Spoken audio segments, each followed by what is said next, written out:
Hello everyone, बहुत बहुत स्वागत है आप सभी का आपके favourite online learning portal easy prep के इस यूट्यूब चैनल पर। तो डियर स्टूडेंट्स, आप सभी को पता होगा हिंदुस्तान पेट्रोलियम यानी एचपीसीएल ने जूनियर एग्जीक्यूटिव ऑफिसर्स की पोस्ट रिलीज की थी। टोटल 234 पोस्ट आपको यहां पर देखने को मिली थी। और अगर इन पोस्ट की हम बात करें तो इनका form filling already 15th of January से स्टार्ट हो चुका है, जो कि 14th फेब तक बेसिकली लाइव रहने वाला है। एज लिमिट यहां पर आप देख सकते हैं, स्टूडेंट्स की age limit 18 to 25 year set कर रखी। अगर आप इस ब्रैकेट के अंदर फॉल करते हैं तो आप इस फॉर्म को फिल आउट कर सकते हैं। आज के सेशन में जानेंगे इस फॉर्म फिलिंग के टाइम पर किन बातों का ध्यान रखना है और ये प्रोसीजर कैसा रहने वाला है। तो इस सेशन को शुरुआत करते हैं, देखते हैं एचपीसीएल जूनियर एग्जीक्यूटिव ऑफिसर का फॉर्म फिलिंग प्रोसेस क्या रहने वाला है। ओके, चलिए लेट अस स्टार्ट। अगर हम बात करें सबसे पहले कि आपका जो फॉर्म फिलिंग प्रोसेस रहने वाला है ये टोटली ऑनलाइन प्रोसेस रहने वाला है, यानी कोई भी ऑफलाइन माध्यम से पत्राचार के माध्यम से फॉर्म फिलिंग प्रोसेस आपका फुलफिल नहीं हो पाएगा। जो ऑफिशियल वेबसाइट है एचपीसीएल की, दैट इज hindustanpetroleum.com, इस वेबसाइट के थ्रू आप इस फॉर्म फिलिंग प्रोसेस को कंप्लीट कर सकते हैं। करना क्या है, जैसे ही आप वेबसाइट खोलेंगे आपको यहां पर एक करियर का ऑप्शन देखने को मिलेगा। करियर ऑप्शन में आप जॉब ओपनिंग्स में क्लिक करिए। जैसे ही आप जॉब ओपनिंग्स में क्लिक करेंगे आपको कुछ इस टाइप का पेज खुल जाएगा, रिक्रूटमेंट पेज खुल जाएगा आपका। अगर मैं इस रिक्रूटमेंट पेज में देखता हूं तो यहां पर लिख रखा है recruitment of junior executive officer 24-25 in marketing division. यहां पर एडवर्टीजमेंट्स गिवन है, यहां नीचे क्लिक हियर टू अप्लाई, तो बिल्कुल क्लिक करिए।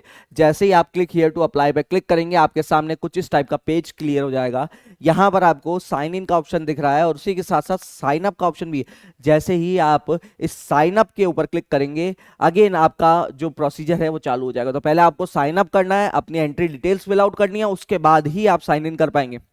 तो आपने sign up for new registration में क्लिक किया। जैसे ही आप क्लिक करेंगे आपसे कुछ बेसिक रजिस्ट्रेशन डिटेल्स आपसे पूछी जाएगी, जैसे आपका फर्स्ट नेम, ठीक है, दो बार फिल करना है आपको। फर्स्ट नेम कंफर्म करना है उसको, मिडिल नेम उसको कंफर्म करना है, लास्ट नेम को कंफर्म करना है। तो कुल मिला के आपका फुल नेम यहाँ पर मेंशन आपको देखने को मिल जाएगा।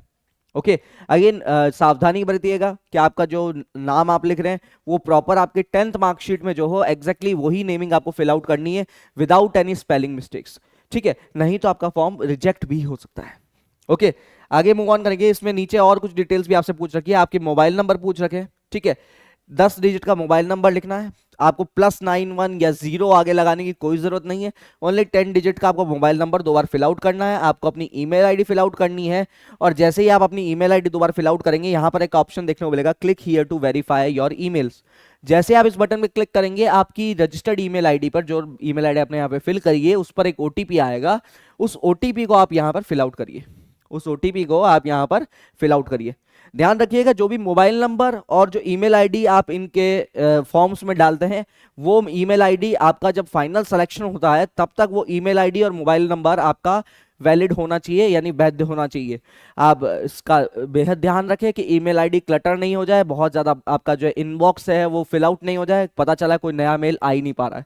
या फिर आपका मोबाइल पैक जो है उसमें रिचार्ज कंटिन्यूस होना चाहिए, क्योंकि अगर कोई पत्राचार की प्रॉब्लम होती है तो उसके जिम्मेदार आप खुद होंगे, ऐसा इन्होंने अपने एडवर्टीजमेंट में लिख रखा है, ठीक है। उसके आगे अगर हम मूव करें तो जैसे ही आप ये सारी डिटेल फिल कर देंगे, ओटीपी फिल आउट कर देंगे, कुछ आपको ऐसा पेज देखने को मिल जाएगा जहां पर लिख रखा है congratulations your registration is done successfully, please check your email ID for login details, registration information and password.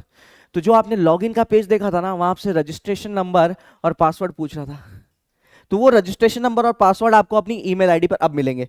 तो जो आपने लॉगिन पेज देखा था इस पेज पे आपको ईमेल आईडी और वो पासवर्ड जो आपको अपनी मेल आईडी पे मिला है वो यहां पर डालना है, कैप्चा यहां पे पुट करना है और दबाना है साइन इन। तो जैसे ही आप ये प्रोसेस करेंगे अब आपके पास कुछ ऐसा पेज खुल जाएगा, ठीक है। तो जैसे ही आप अपना ईमेल आईडी और पासवर्ड यहां पे फिल आउट करेंगे, पासवर्ड आपको अपनी मेल आईडी में मिल जाएगा, हमेशा के लिए उस मेल को जो है सेव कर लीजिएगा। तो अगर आप देखते हैं जैसे ही आप लॉगिन करेंगे आपको कुछ ऐसा पेज मिल जाएगा जहां पर लिख रखा है junior executive electrical, junior executive instrumentation, junior executive chemical and junior executive mechanical. अब आपका जो भी ब्रांच है, जिस ब्रांच में आप इसको फिल आउट करना चाहते हैं उसके यहाँ पर आप क्लिक कर दीजिए। तो आप अपनी ब्रांच के अनुसार आप अपना पोस्ट यहाँ पर सेलेक्ट कर सकते हैं कि आपको किस डिवीजन में आपको फॉर्म फिल आउट करना है, जैसे आप उसको क्लिक करेंगे, अगेन आपसे पर्सनल डिटेल्स का एक आपको ब्रैकेट मिल जाएगा, जहां पे आपका नाम यहाँ पर अंकित होगा। चेक कर लीजिए आपका नाम वही है जो आपने अपने रजिस्ट्रेशन के टाइम पे डाला था। उसके बाद आपको अपना फादर्स नेम यहाँ पर अंकित करना है, मदर्स नेम यहाँ पर करना। अगेन फिर से ध्यान रखिएगा, जो 10th की मार्कशीट में आपके पास जो फादर्स और मदर्स नेम है उसी को यहाँ पर अंकित करें। ठीक है, उसके अलावा आपको अपनी कैटेगरी यहाँ पे सेलेक्ट करनी है। उसके अलावा अगर कोई सब कैटेगरी है, सब कास्ट है आपकी, वो यहाँ पर एंटर करनी है। जेंडर फिल आउट करना है आपको। अगर आप में कोई डिसेबिलिटी का आपके पास कोई क्राइटेरिया है तो डिसेबिलिटी क्राइटेरिया के लिए आपको यहाँ पर डालना पड़ेगा, और कितने % डिसेबिलिटी है वो भी यहाँ पर मेंशन करना पड़ेगा। अब परसेंटेज ऑफ डिसेबिलिटी जानने के लिए एडवर्टीजमेंट को वापस देखिएगा। एडवर्टीजमेंट का वीडियो ऑलरेडी इजी प्रेप के चैनल पर डाल रखा है, तो उसमें आपको ध्यान पड़ जाएगा आपका जो डिसेबिलिटी है वो कितना % अगर माना जाता है, अगर अलग अलग आपके पास जो अंग अगर डिसेबल्ड है तो कौन सा कैटेगरी में आप फॉलो करते हैं, तो वो आपको यहाँ पर फिल करना है। अगर आपने कभी आर्मी, नेवी, एयरफोर्स में यानी सर्विसेज में कभी आपने काम किया है, कभी आपने योगदान दिया है, तो वो आपको यहाँ अंकित करना है। ठीक है, उसके आगे बात करें हम तो आपसे डेट ऑफ बर्थ पूछ रखा है, आपसे आपका रिलीजन पूछ रखा है। उसके अलावा आपके पास अपने आधार कार्ड और पैन कार्ड अनिवार्य रखे गए, यानी आपको अपनी पैन कार्ड डिटेल्स यहाँ पे फिल आउट करनी पड़ेगी, आधार कार्ड डिटेल्स यहाँ पे फिल आउट करनी पड़ेगी। उसके साथ साथ में ही आपको एक आईडी प्रूफ, अदर तीसरा आईडी प्रूफ की भी एंट्री यहाँ पे फिल आउट करनी पड़ेगी, जो आपका वोटर कार्ड हो सकता है, आपका पासपोर्ट हो सकता है, आपका बेसिकली इलेक्शन कमीशन जो कार्ड इशू करता है वो हो सकता है, तो आप वो कार्ड की डिटेल्स यहाँ पे फिल आउट कर सकते हैं। उसके बाद में आपको सिटीजनशिप के ऊपर लिखना पड़ेगा, मैरिटल स्टेटस डालना पड़ेगा, अनमैरिड, मैरिड। ओके, उसके अलावा एचपीसीएल के आप कभी एम्प्लॉय रहे तो वो यहाँ एंटर कर दीजिए। अगर आप एचपीसीएल के एम्प्लॉय रहे तो यहाँ आप अपना एम्प्लॉय नंबर, जो आपका 8 डिजिट का एम्प्लॉय नंबर है, उसको एंटर करिए। अगर कभी आप अप्रेंटिसशिप ट्रेनी रहे तो जीएटी अगर आप रहे हैं एचपीसीएल में तो उसकी एंट्री करिए। आपका गेट नंबर क्या था वो यहाँ पर एंटर करिए। किस डेट से किस डेट तक आपने अप्रेंटिसशिप की है एचपीसीएल में वो आपको एंटर करना पड़ेगा। इफ नो, आप इन दोनों फील्ड्स को बेसिकली छोड़ सकते हैं। ओके, उसके अलावा आपसे जैसे ही आप ये सारी डिटेल्स फिल आउट करेंगे, आपको आपके अमाउंट दिखा देगा कितना फी आपको पे करना है।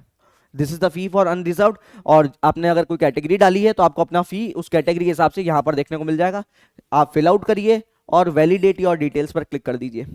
जैसे ही आप इसको वैलिडेट करेंगे, आपको एक नेक्स्ट पेज मिलेगा जहां पर आपसे आपका कॉन्टेक्ट डिटेल्स पूछ रखा है। अब कॉन्टेक्ट डिटेल्स में पहले आपसे पूछ रखा कॉरेस्पॉन्डेंस एड्रेस, तो कॉरेस्पॉन्डेंस एड्रेस फिल करिए, आपको अपना एड्रेस डालिए, pin code, district, state, current city, current state, वो सब मेंशन करिए। अगर आपका परमानेंट एड्रेस वही कॉरेस्पॉन्डेंस एड्रेस है तो इस टिक बॉक्स पे क्लिक कर दीजिए। जैसे ही आप इसको टिक करेंगे, आपने जो एंट्री वहां पर फिल आउट करी थी वो ऑटोमेटिकली यहां पर कॉपी हो जाएगी। और नहीं तो अगर आपका कॉरेस्पॉन्डेंस और परमानेंट एड्रेस अलग अलग है तो यहां पर आप अपने परमानेंट एड्रेस की जानकारी दीजिए। ठीक है, उसके आगे अगर हम मूव करते हैं तो आपसे सेंटर पूछा गया, प्रिफर्ड सेंटर आपका कौन सा रहेगा इस टेस्ट के लिए। तो इसमें बहुत सारे अलग अलग सेंटर, जैसे ही आप इस पर क्लिक करेंगे आपको एक लिस्ट आ जाएगी, उस लिस्ट में बहुत सारे अलग अलग सेंटर्स गिवन होंगे। आप अपनी चॉइस के हिसाब से सेंटर चूज कर सकते हैं। देन आगे आप वैलिडेट पे क्लिक करेंगे। जैसे आप आगे मूव करते हैं, आपसे आपकी एजुकेशनल क्वालिफिकेशन पूछी गई है। यहां पर मैं देख सकता हूं 3 अलग अलग आपको रोज दे रखी है। तो लास्ट रिसेंट जो आपकी 3 क्वालिफिकेशन है, एजुकेशनल क्वालिफिकेशन, आप उसको मेंशन कर सकते हैं। मान लीजिए कोई स्टूडेंट बीटेक कर रखा है, उससे पहले उसने डिप्लोमा किया था, उससे पहले उसने 10th किया था, तो आप उन तीनों की एंट्री यहाँ पे फिल आउट करेंगे। पहले आप अपना डिग्री का फिल आउट करेंगे, डिप्लोमा का करेंगे, फिर 10th का करेंगे। ठीक है, किसने डिप्लोमा नहीं करके 10th और 12th करिए तो डिग्री 12th और 10th, बेसिकली आप उस टाइप से डिटेल फिल आउट करेंगे। कितना परसेंटेज ऑफ मार्क्स है, कौन से ईयर में, कौन से मंथ में आपका ज्वाइनिंग था, कौन सा ईयर और मंथ में पासिंग था, उसके अलावा आपका यूनिवर्सिटी कौन सा था, तो वो सब चीजें आपको यहां पर मेंशन करनी है। नीचे और आगे आप देखेंगे तो आपसे आपकी बैंक डिटेल्स पूछ रखी है, तो आपको अपनी खुद की यहां पर बैंक डिटेल्स यहां पर कंफर्म करनी है। यहां पर आपको फिल आउट करनी है। बैंक अकाउंट नंबर वापस से एक बार कंफर्म करा गया है। आईएफएससी कोड, आईएफएससी कोड जैसे ही डालेंगे, बैंक नेम और उसका ब्रांच नेम ऑटोमेटिकली यहां पर फिल हो जाएगा। ठीक है, उसके अलावा आप चाहे तो आप अपनी यूपीआई आईडी भी यहाँ पर मेंशन कर सकते हैं। अगर किसी केस में आपके पास जो बैंकिंग डिटेल्स ये अगर आपकी कंफर्म नहीं हो पाती तो यूपीआई आईडी के थ्रू भी आप अपना काम करवा सकते हैं। ध्यान रखिएगा, अगर आप ई मित्र के थ्रू अपना फॉर्म फिलिंग करवा दें तो यहाँ पर आपको अपनी ईमेल आईडी अपना जो डिटेल्स है, बैंक डिटेल्स, वो फिल आउट करना है। आपके पास इस चीज का सावधानी बरतिएगा कि कहीं पर आपके साथ में कुछ चोरी चकाटी नहीं हो जाए, कहीं पर वो अपना बैंक डिटेल्स ई मित्र वाले खुद का नहीं फिल आउट कर दे। ओके, तो इस चीज का बड़ा ध्यान रखिएगा। आगे अगर चलते हैं हम तो आप आपके कुछ डॉक्यूमेंट्स यहाँ पर अपलोड करने पड़ेंगे। आपको अपना फोटोग्राफ अपलोड करना है, अपना सिग्नेचर अपलोड करना है और अपना रेज्यूमे आपको अपलोड करना है। ठीक है, तो रेज्यूमे के हिसाब से अगर बात करूं तो आपको मैक्सिमम 1 MB की साइज का आप रेज्यूमे पीडीएफ फॉर्मेट में अपलोड कर सकते हैं। फोटोग्राफ की बात करूं और आपके साइन सिग्नेचर की बात करूं तो मैक्सिमम 200 KB का आपको दोनों डॉक्यूमेंट्स होने चाहिए, जो कि जेपीजी या जेपीईजी फॉर्मेट में अलाउड है। ठीक है, ध्यान रखिएगा जब भी आप फोटोग्राफ्स खिंचवाते हैं तो फोटोग्राफ आपका एक क्लियर चश्मे के साथ, अगर आप चश्मा पहनते हैं तो क्लियर चश्मा होना चाहिए। अगेन, आपका कोई भी टिंटेड ग्लास या आपका अगर फेस कवर्ड है तो वो फोटोग्राफ्स अलाउड नहीं की जाएगी, कोई सेल्फीज अलाउड नहीं की जाएगी। यानी प्रॉपर एक फोटोग्राफिक इमेज आपके पास होनी चाहिए, यानी आपका प्रॉपर एक जो आप पासपोर्ट साइज फोटोग्राफ कहते हो वो आपको यहाँ पर अपलोड करना है।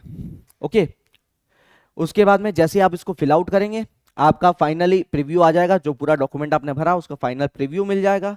उसको प्रीव्यू को चेकआउट करिए, सबमिट फॉर्म करिए, आपसे पेमेंट पूछा जाएगा तो पेमेंट पेज आपको खुल जाएगा। उस पेमेंट पेज पर आप पेमेंट करके अपने इस फॉर्म को फिल आउट कर सकते हैं। तो ये तो था पूरा फॉर्म फिलिंग प्रोसेस जो आपको देखने को मिलता है एचपीसीएल के इस जूनियर एग्जीक्यूटिव ऑफिसर की पोस्ट में।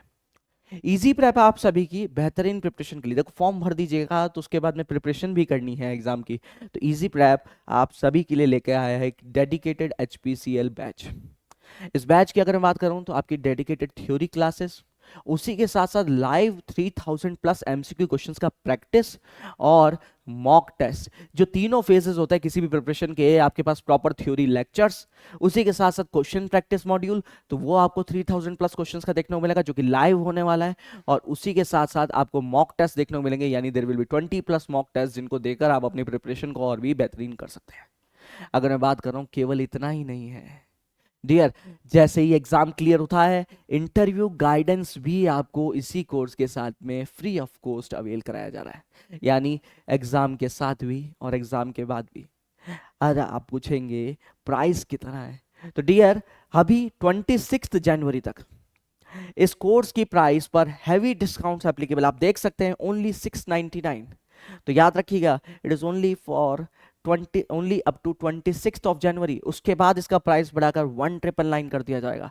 अगेन ऑफर वैलिडिटी जो है दैट इज फॉर 6 मंथ्स, यानी कोर्स का जो वैलिडिटी आपका 6 मंथ्स रहने वाला है। तो पूरा फुल फ्लैश पैकेज है डियर, तो इंतजार किस बात का है।